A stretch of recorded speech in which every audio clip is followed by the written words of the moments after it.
Okay, I see that Salim has now joined us. So, hello, Salim. Thanks for being with us for our Kumi session tonight, especially on such late notice. As you may know, we follow a calendar throughout the year of different actions and educations for Palestine based on the given week. And this week happens to be the topic of olive trees. And Omar had invited you to come speak just a little bit on from your perspective as someone who is Palestinian, who is a tour guide in Palestine and Jerusalem area, and just your perspective on what the olive trees mean as a symbol, their significance now, and we'd also just love to extend our heart and solidarity towards you as a group of people who are mainly an international community. So yeah, we just want to go ahead and give the floor over to you, Salim. Thanks for being with us. Thank you so much, and thank you all for joining. Yes, when Omar reached out to me and he asked me about to speak about olive trees, I was really hoping and I wish that I was able to put a PowerPoint so I could show you some images and pictures, but forgive me all, due to time, I wasn't able to do so. But if I may share about olive trees, actually, to introduce myself, I'm Salim Anfous, Palestinian, a Christian, originally from a small town called Aboud, which is northwest of Ramallah. And currently I live in Beit Sahur. I'm a tour guide. I just started as a tour guide about a year and a half ago, 2 years. I'm very passionate about it. I'm enjoying the time of either online or hopefully again after the war ends on the ground, having people to show them everything about us, about the history, about everything. I am married. My wife and I, we have three little girls. And starting from there, since the moment I had each one of my girls, it's a tradition. I think it's not just in our family, but it's a tradition amongst many families here that the moment when a grandchild is born, the grandfather plants an olive tree in their name. It's something that has been, at least within my family, kind of passing on from one to another. When I go home to Abu to visit my family, we care to even show our daughters which tree is named after them so they could feel connected to the olive tree. So the olive tree has many symbols, it has many meanings. First, one of the most important things, olive trees now, definitely they're considered to be indigenous to the land. They were imported about more than 2,000 years ago by the Romans, and they started planting them here, just like we see all around the Mediterranean, all the way from Italy, Cyprus, Lebanon, Syria, the Levant, all these areas. You would see a lot of olive trees planted everywhere. And olive trees became a very big, one of the major trees that are very resembled here, assembled here in Palestine. There's an estimate of, I think, about, forgive me if I'm wrong, either 10 million or 100 million. It's a very big difference, but I was trying to find the right numbers and there was these dots and stuff. But there's a huge large of olive trees all around the land. And just because of the geographical landscape and the weather and all of that, it made olive trees fit well within the landscape of the area. And due to the fact for many, many years, because of also the geographical landscape and the tradition and the custom of the local people, the Palestinians, within the coastal area of Palestine, you would have a lot of people that are focused on basically the import and export, the ports and the trees that are there. But within what today is identified as the West Bank area, it was mainly focused with a lot of small villages, focusing a lot on farming. So the farming industry was something that is very important for Palestinians. And so that's where the olive tree comes in. Olive tree is a major, major important tree that produces olive oil, that is very important for many Palestinians. The recent estimate today, it's estimated that about 100,000 families depend a lot on olive oil. And basically, we're talking about 45% of what's the estimate of one of the main economical support that really supports the local Palestinians comes from the olive trees and its produce.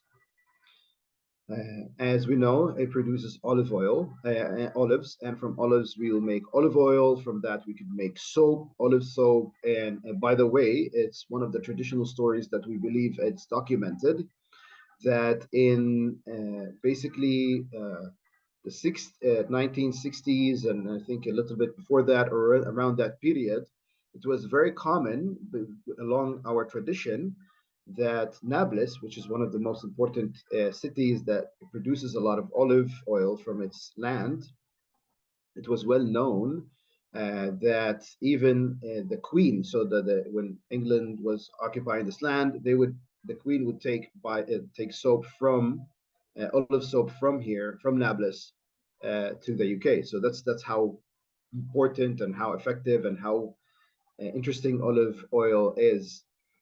Uh, to understand something that is important for us, what an olive tree means, just like any indigenous person all around the world, the land and what it produces is something that is very, very important to the people. It's very sensitive. It connects them, and it's important to connect to the land. It's important to connect with the trees. That's why today, when we every October, which is the harvest season for olives and olive to produce olive oil, we all gather, all the families. It's part of the tradition, and I hope many of you have got the chance to actually join within the whole olive season, harvest season, where families would get together and start picking the olives from the trees and gathering them, and then we go produce the olive oil. Until today, it's very interesting that many of the trees that when we go to with my family, my dad still knows every tree by the name, like actual names. That he would give them names, and it wasn't just him who gave the names. It was passed on from my grandfather and his father, where there are specific trees that that if their trunk is big or if it's significantly important, or the one it's amazing, like it produces a lot of olive, it gets a name because it's important for us to connect. It's one of the family. It's part of us. Um, and so that's why olive trees are something that has been important. Now, it wasn't just in a level of families and what it produces, but it became some symbolic for many parts of our life. As Palestinian, olive trees are symboled as sumud. Sumud is resistance because the way it grows its roots, the how long it lives, it could go 2,000, 3,000 years of living. So the way it produces, basically it gives without expectation. It doesn't wait for the people to cultivate the land around it. It just produces. So many of how the life of an olive tree made it a symbolic act as a sumud, as a resistance to the Palestinians. Not only that, we know also through the Bible, but also through on the ground now, the olive tree and olive branch always symbolizes a symbol of peace. And we know that in the more modern history, even Yasser Arafat, when the PLO was first represented in 1964, he went to the UN General Assembly and he gave the very important speech to basically for the world to recognize us and understand us, is when he said, "I have both of my hands a gun and an olive branch. Don't let the olive branch fall on the ground." And he repeats that multiple times, and it was kind of like the big thing of his speech, where he's really assembling that we are focusing on trying to make peace because the olive branch was that symbol. So yes, it has many symbolic reasons, but what's also an olive tree? When coming here talking about the fact living here in Bethlehem, seeing it, in basically in 1800, when many of the Western churches started to come here to the land, one of the things they started focusing on is we want to help the local community, some of the churches, especially the Franciscans and the Catholics. And one of the things they introduced to the local community is basically the olive craft, which is something I'm sure and I'm hoping many of you probably have at least one piece of an olive tree or an olive branch or olive craft of either the nativity set or something like this that is now becoming a very well-known thing that people would like to buy from Bethlehem because it's very unique. It's the craft of it is beautiful. The art of an olive tree is amazing, and it's well known that it's very solid and very strong. Uh, as a tour guide, many people ask about the olive trees. We see that everywhere, so they ask about it. I like to always take people to a village that is called Weleje. It's west of Bethlehem, and there is a family that they own a tree. According to an Italian group that came, I think about 15 years ago, they did a DNA test research on the olive trees that are in Gethsemane, because they wanted to see how old they date, if they date back to the time of Jesus. But as well, they were introduced to this tree that the family had, and they did their DNA test on that tree. Specifically, that tree in Weleje, they were able to actually date that tree to 5,000 years old. It is now considered to be the oldest olive tree in the world, according to the research. Unfortunately, they were able to prove that the trees that we see, I hope some of you or many of you have seen the olive trees that are at Gethsemane. They do not date back to the time of Jesus, which is because in the year 70 AD, before the destruction of all of Jerusalem, the Romans who surrounded Jerusalem used a lot of these trees by cutting them off to make weapons and fire and stuff, and so and so. But what they were able to identify is there is a similarity in the DNA of the olive trees at Gethsemane, which means that the mother of those trees will date back to the time of Jesus. One thing that I was super shocked when I was meeting the family in Weleji, and the father was explaining to me about the tree, something I personally never knew, but I was super shocked and as well amazed more about what the olive tree and on about an olive tree. The reason is why they brought the DNA like experts from Italy to study the tree of the olive tree is, as we know, any like a tree like any tree, basically, you cut the trunk, you count the rings, you know how many years or 100 years it survives. That's kind of the traditional thing how we grow up knowing how to count a tree, right? But we can't do that to an olive tree. Why? Because it is well known for an olive tree. Olive tree is it acts like a mother.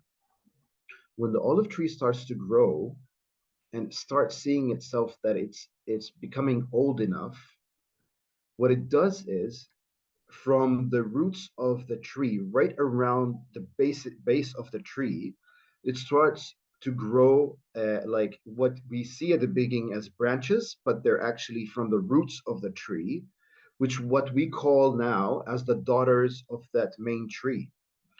And what the mother does, it starts focusing on giving her strength to her daughters, not to herself. And what that ends up happening to the mother, she hollows from the inside because she wants to focus on giving her strength to her daughters. So that's why she becomes empty from the inside.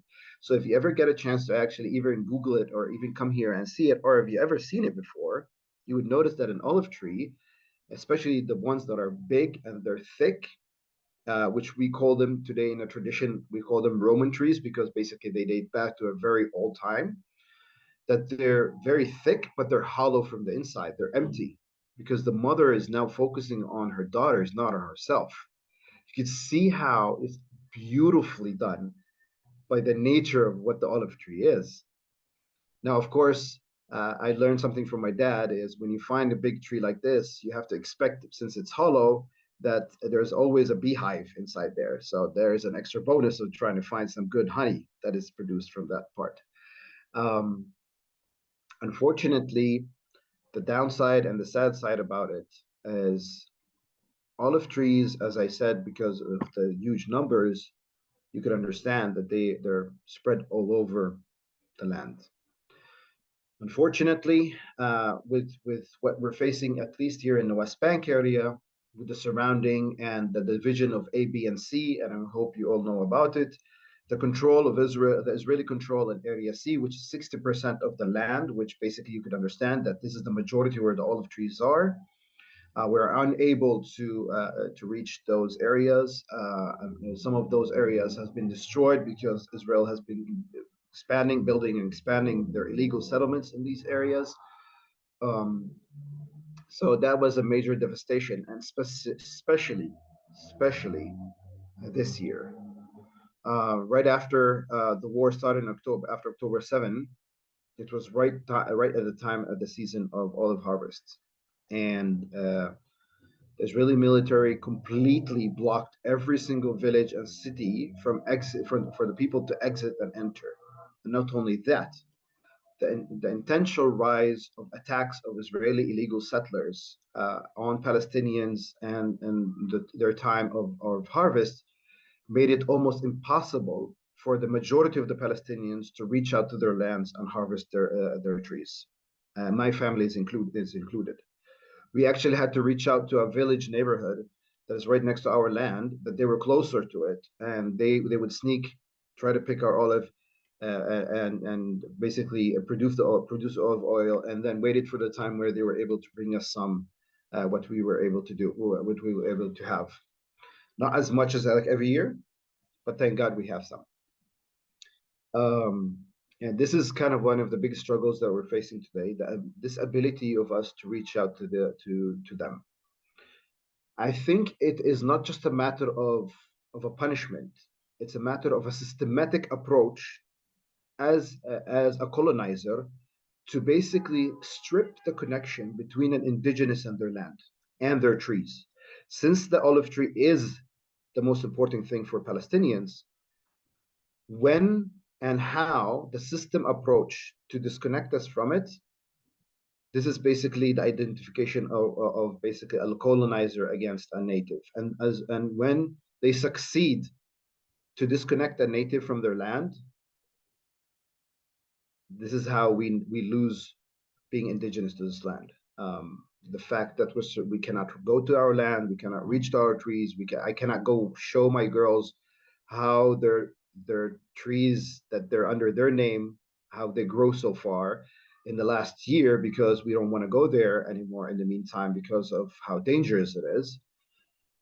My girls don't know much about their trees anymore. And I'm talking, my girls are little young, so you understand how important for me and for the family that we have to teach them that. So this is kind of a little bit of a story. I hope I didn't talk more than I should. No, I think right on time. But between the sad part of how much we're facing so much struggle to connect, to reach, but also the amount of killing of these trees. And yes, I am saying killing because we do, as much as I explained, those trees are very precious to us. So every tree that dies is killed by the attacks of the settlers and the occupation because of whatever purpose they have and plans they do, it's devastating for us. There is a very beautiful symbolic picture that is passed on for many years now since the first Intifada, so in the 80s, where there's this beautiful image of a sad, beautiful image of an old lady, Palestinian lady, with her traditional dress or traditional dress, and she is holding tight to a tree around her, the trunk of the tree, and she's like holding it, crying it, because the military is coming to cut it off and take it away. And this is the symbol that how much we hold tight to it, to the olive trees, and it's going to be always the symbol of sumud for us. And as long as the olive trees exist and resist, and are strong in the land, this is how we are as indigenous to this land. So thank you. Thank you so much, Salim. I almost feel that we should all be clapping after that beautiful conclusion.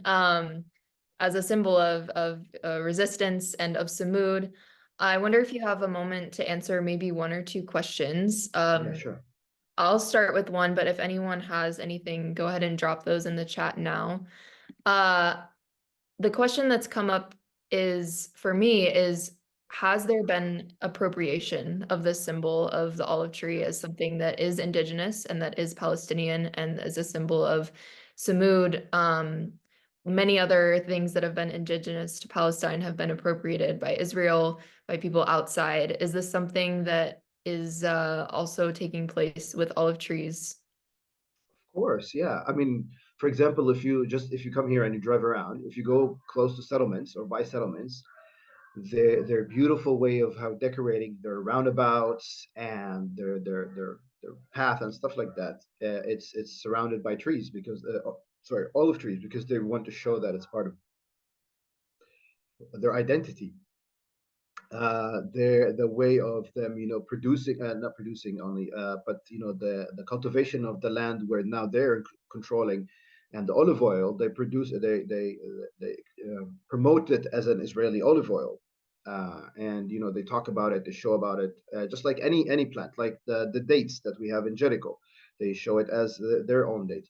So yes, of course they do that. They try to do it, but we have so much history, so much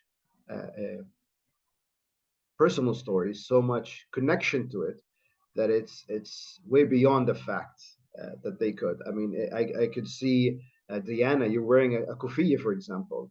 Do you know that on the kufiya itself there is the symbol of the olive tree? If you see, there's the dots, but and then the lines, and then you see the wavy parts. The wavy parts is actually a symbol that in the 30s, the 1936 revolt, we did that in our kufiya, in our hatta, which symbolizes the olive trees, the branch of an olive tree, and then basically the dots symbolizes the fishing nets. It's the connection of all the geographical land of Palestine. So it is integrated in any way in our culture. Yeah, thank you for that. I think maybe Colin in the chat has asked, how are you managing your virtual tours? And also, maybe we can just give you a moment to give a plug yourself for the projects that you're working on and the ways that you're recontextualizing in light of the lack of tourism, and any way that we can promote that as a Kumi community. So take the floor for that one. Thank you, thank you. That's a thanks for this question because it is important. Tourism has been definitely devastated. I mean, it stopped completely. There is no tourism, unfortunately, because of the extra problems that we're facing with the PA. They're incapable of even doing any kind of support for the tourist section. So it's been hard. We've tried a couple of times to do some virtual Zooms and virtual meetings with people who we could do some parts of it. A friend of mine and I, we just started our own virtual tours, and this is something that I would be very happy if to see many of you to join. We just started it about a month ago. We're on one of the websites. It's called Kofi.com. I don't know if I could share it, and we call it Virtual Pilgrim, where my friend and I we do these short videos about 10 minutes, good enough information about different sites where I'm walking. So we are trying to show people the place, but as well, tell a little bit of the place from its historical and religious connection. So him and I were trying to promote this new way of videos. It's a social media. You can find it virtual pilgrim, and it will lead you to our page, which is on Kofi, where you can subscribe, and you become a monthly subscriber, where you're with that you could help us to kind of find a way of a sustainable income. I know it's still a little small. I mean, the more numbers we have, the more it will help. But with that, yes, thank you, Ryan. And with that, basically, it will definitely, we will keep on showing and sharing these places and these videos, and we're making them, hopefully, we're making them in a good way enough that it will help you and your communities to share them with your families and your churches, wherever you are. But also not enough that we want you to come and explore more. Thank you. And thank you, Ryan, for sharing the link to the website in the chat. And if there's Yes. more information, Salim, that you want to share with us afterwards, we can definitely include this on the Kumi website and newsletter going forward, because there are many people who would be interested to continue learning more in this way.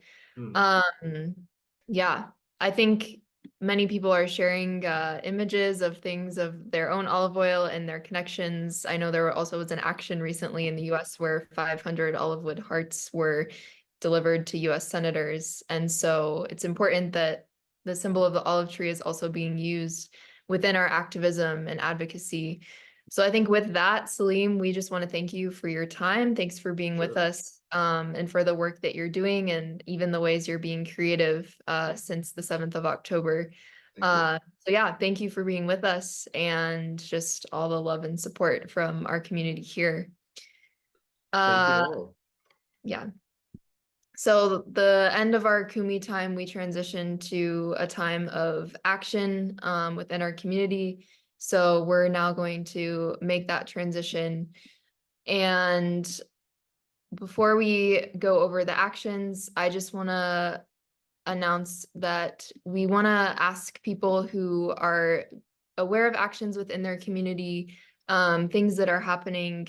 We want to have you be sharing those with us, even throughout the weeks. So if people are aware of the PAL Actions website that we've used previously, you can continue to share the actions on PAL Actions. This week, we're continuing the global action of last week, which was sharing the image in regards to the flower massacre that occurred and stopping the the bombing that is occurring, and trying to highlight and point out the hypocrisy of the US government, especially that's now sending aid after allowing these massacres to continue. So we have that image, which is available still on our Kumi newsletter and website. And then we also want to direct US citizens to complete the action that is provided by FOSNA, to continually do that, to contact your representatives and to fill this out. And at this time, if anyone has things that have occurred in their community over the past week, actions that they've taken a part of, those of you who are involved with the ceasefire pilgrimages for Lent and want to share any updates, we'll open it up now to the community for anyone who wants to share those updates. You can raise your virtual hand if you would like.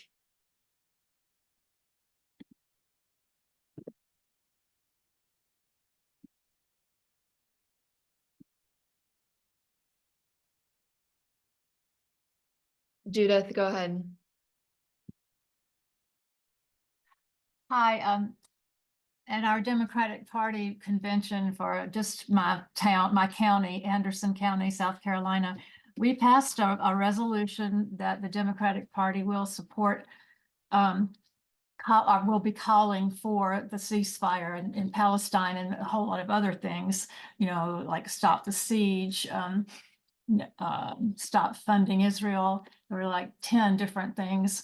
And it was a small group of us, but we passed it, and hopefully it'll go on to the state party, just see if they'll pass it too. So that was a small victory. That was a little surprising, but not really surprising, since the tragedy has gotten so out beyond belief. So yes, we did that. If anybody else is into politics, I've not really wanted to stick with the Democrats, but I do, just because there are some good things that can come from that party, I guess. Thank you, Judith. Diane, go ahead. The Mennonite Action designed Christians Against Genocide, a movement that they've been working on and are planning for next Monday, actions by Christians over the country and in our area, in the southern tier of New York State. A number of people, locally it has been designed mostly by the Ithaca Catholic Worker, but they will do an action at Schumer's office in Binghamton next Monday, and also now I can't remember the other thing that I was going to say that we're doing. Okay, I can't remember what it is, but yeah, we are trying to organize locally. Yeah, good. Thank you, Diane. Margaret, go ahead, please.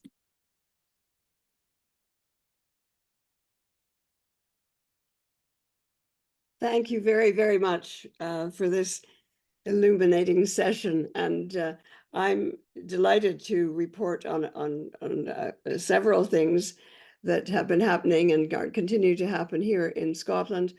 One is a tremendous effort to raise money for MAP, Medical Aid for Palestinians, which has long been active here in the UK, but especially in Scotland, where the creators of that worthwhile work were originally based, and who are in Gaza and working very closely with Médecins Sans Frontières.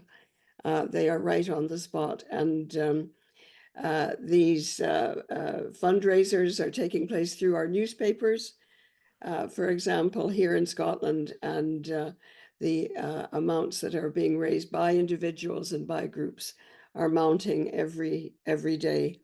Protests have been taking place in our big cities, but also in smaller places as well, giving information for people who are now more actively seeking it than ever before about the story of the Palestinian people. These two are part of a strong momentum here. And those of you based in the UK may also know about the Bethlehem Cultural Festival, which takes place every year here. It's usually at a particular time of year, but last Saturday here in Glasgow, we had a special event put on by the Bethlehem Cultural Festival, which included a wonderful presentation by a filmmaker and DJ from Haifa, who's a Palestinian citizen of Israel. A very, very fine presentation about the history of Palestinian music, right up to the present, and a splendid display of dance by someone I know well in Edinburgh, who came to Scotland as a small child, living with cerebral palsy, with her parents, hoping that here in Scotland she would find a home and suitable rehabilitation. She's a dancer. She's a wheelchair user. She uses her wheelchair as part of her dance routine, with wonderful gestures from hands, from head, from upper body. She's a poet as well. Nada Shawa is her name. And she is someone who is a wonderful friend and activist for Palestine here in Scotland. And we were privileged to have Nada with us on Saturday night. So just some examples of things that are happening here. Sales just on the olive oil and olive theme, zaytun olive oil, and dates, other products are on sale in our Palestinian fair trade outlets here in Scotland, as well as online, as many of you will know. Thanks very much, and many, many thanks to Salim for the presentation today. Thank you, Margaret. Yeah, and many thanks to Salim again. He has left the call, but I'm sharing again more links that he sent me to his work. So please, please check those out to support him. Even just follow him on social media if you have that. Mary Ann Grady, you can go ahead now. I know you're not able to raise your virtual hand, but please unmute. Yeah. Yes. Well, first I want to say Salim was fantastic. I'm sorry that I didn't get to hear the beginning, but thank you to Diane for inviting me to Kumi now. And I've been hearing about the wonderful things that you've all done. Just to tag on to what Diane has already said, are beginning with the Ithaca Catholic Workers, we've reached out to people throughout central New York to target our congressperson Molinaro, and then have a procession with crosses and incense and candles, kind of in the liturgical way that Christians would during this holy season, and go over to Schumer's office and have a liturgy. And we're talking about bringing rubble. It might be in the form of paper bags, so it won't be heavy, but made to look like real rubble, and have baby dolls, and then do civil resistance. We don't call it civil disobedience because we feel that we're upholding international law when we do these things. We're not there to break law, but to uphold law. So that's the one item. And then I know that there is a pilgrimage, but I'm sorry I don't have the details on the pilgrimage. And I think that's happening. Am I off on saying that that's in April? In the beginning of April, like the 8th through the 12th? Marianne, right now, I don't know what pilgrimage, but there are several going on. And right now, that was the other thing I wanted to say, that Women United in Faith, which is a United Methodist organization, has just put out a proposal to our small group that we do a peace pilgrimage. It's like this is one that has been suggested on a national basis. But yeah, that's one I know about. Okay, so yeah. This Thursday at the UN, starting at the Isaiah Wall and walking to the US Mission, which is just a block and a half or so, people will be processing 25 times, representing the 25 miles of Gaza, and also remembering Aaron Bushnell. So that's happening just in 2 days from now on Thursday in New York City. So that's another kind of procession. And I'm sure the Catholic Workers in New York will be a part of that, and other folks, a wide community. So thank you. Thanks. It's nice to see the Sabile presence. Yeah. Yeah, thank you, Marianne, for those updates, and Diane as well. Deborah, go ahead. I've done things in a small way. I went to the Palestinian Museum and I met people there, and it was lovely just going meeting an Iranian and seeing what they have to offer. And then I left my wallet stupidly in a cafe, and the chap was from Syria.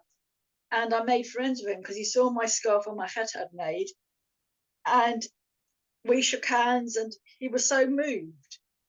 And then I told him about me and what I'm doing, and he was really moved.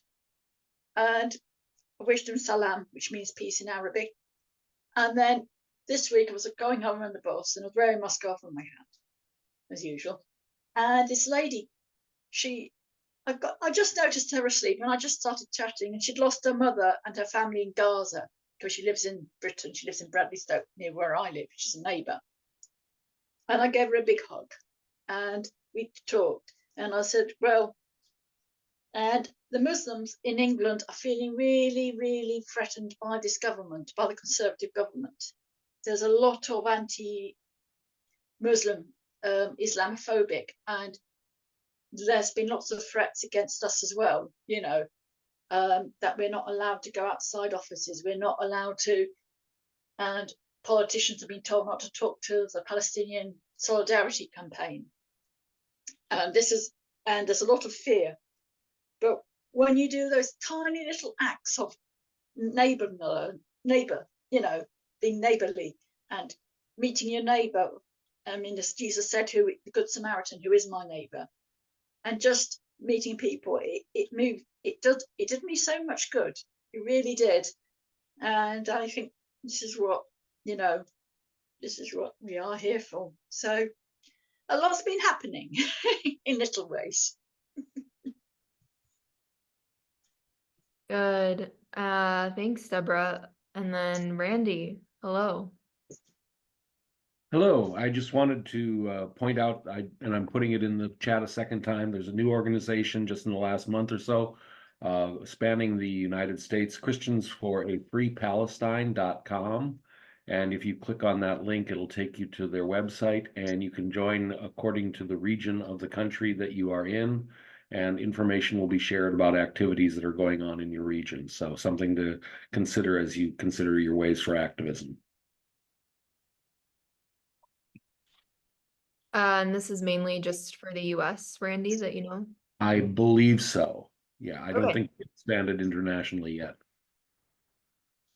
Good to know. Awesome.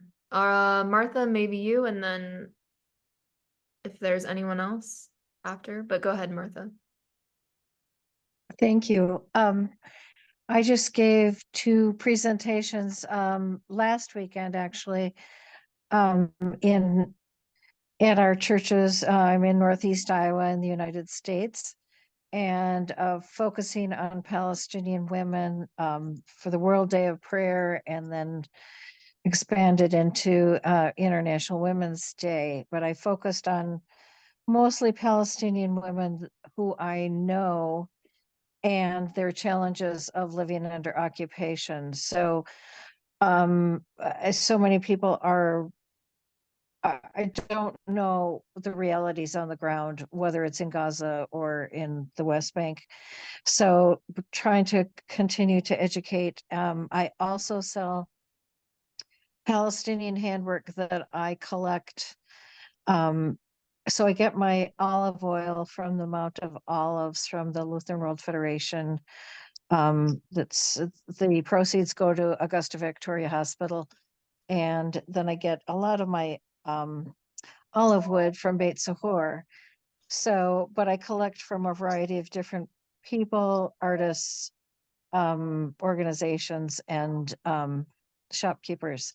So continuing just to educate people in the area and make them aware of what's going on. So thank you. Thank you, Martha. Maybe that's a good way for us to go ahead and conclude back on the note of the olive trees and the olive wood and what we've learned.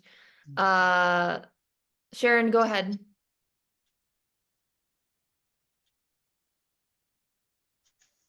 Last November, we within the last year joined a UCC church here in Chapel Hill, North Carolina, and it was already in process, but we were asked to man a booth to sell olive oil from Nablus. I believe they ordered it through Resource in Canada. We sold 3 cases in a matter of just a few hours. The alternative gift fair last 2 days, and we had to close down the booth because we had no more oil, and we had tried to order more at the last minute, but they didn't have any more available in the US. But and then another good thing is a week ago, Ted did a presentation from the UCC. They put out a video on Gaza, and he presented it with a prelude, and we have gotten so much positive reaction that just this weekend, we got approved by the Board of Justice and Outreach, Justice Outreach and Service, to be able to start a Palestinian justice group in our church. That's great. I wish every church could have a Palestinian justice group. So that's excellent. Thanks, Sharon. Johan, go ahead. We're ending with the olive tree. I spent 4 winters in Palestine and was really impressed with the images of the olive tree that came to me. So I wrote a little poem. If we're going to end with that, the Sounds olive great. tree. Go ahead. You are the image of this holy land, its past, its present, and its future. Your roots sink deeply into rocky soil, gathering the elements of life. Your tortured, twisted trunk hides the golden beauty that lies inside. In season, you send forth new shoots that bear the oil of salvation. Such is the story of Palestine, deeply rooted in the source of all life, ravaged by millennia of occupation, masking the beauty of family, loyalty, and hospitality, sprouting signs of hope that bear the fruits of peace. It's my ode to the olive tree. Something. I think on that note, we can conclude. I think people in the chat are asking for maybe, is there a way that is the poem published online anywhere? Or is there a way you can share that with us? Well, I don't know. I can send it to you if you wish. Yeah, maybe yeah, you can email it and we can share that. Okay. Yeah, thanks everyone for showing up tonight. I hope that you can learn something about the olive tree as a symbol, as Samud and Palestine and resistance, that you can take that into your activism and into your churches. The symbol of the olive tree is something I think that is really palatable to people and can all agree upon peace, and that is a goal. So I hope that this time could have been a resource to you in your activism and your advocacy. And look for our newsletter and more information to come. So keep calling, keep marching, and keep praying, and we'll see you all again next time.